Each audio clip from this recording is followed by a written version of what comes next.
12টার গরমে একেবারে বড় খবরের দিকে এই মুহূর্তে আমাদের নজর রয়েছে।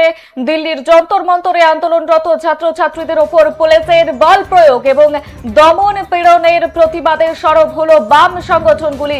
মঙ্গলবার রাতে দক্ষিণ 24 পরগনার মহেশতলার বাটা মোড়ে এক যৌথ প্রতিবাদ এবং বিক্ষোভ কর্মসূচির আয়োজন করা হয়। এসএফআই এবং এই আয়োজন করে এসএফআই থেকে শুরু করে ডিওয়াইএফআই, এআইডিডব্লিউএ এবং সিআইটিইউ এর বাটা মহেশতলার আঞ্চলিক কমিটি। বিক্ষোভ চলাকালীন কেন্দ্রীয় সরকারের ছাত্র এবং শিক্ষা বিরোধী নীতির বিরুদ্ধে তীব্র ক্ষোভ উগরে দেন আন্দোলনকারীরা। প্রতিবাদ সভা থেকে আন্দোলনকারীরা মূলত দুটি প্রধান বিষয়ে সরব হন। যন্তর মন্তরে অনশনরত বিশিষ্ট সমাজকর্মী সোনাম ওয়াংচুককে পুলিশ জোর করে অনশন মঞ্চ থেকে সরিয়ে দিয়েছে বলে অভিযোগ তোলেন প্রতিবাদীরা।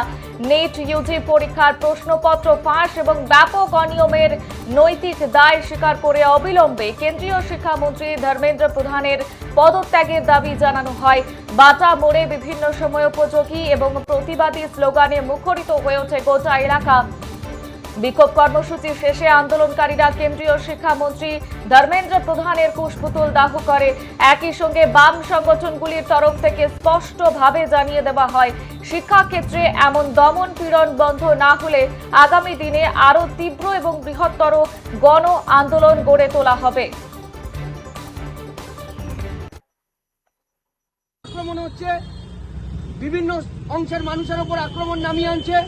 ঠিক দেশও এরকম চলছে এবং দেখেছেন যেভাবে একটা ফ্যাসিস্ট শক্তি কি করতে পারে।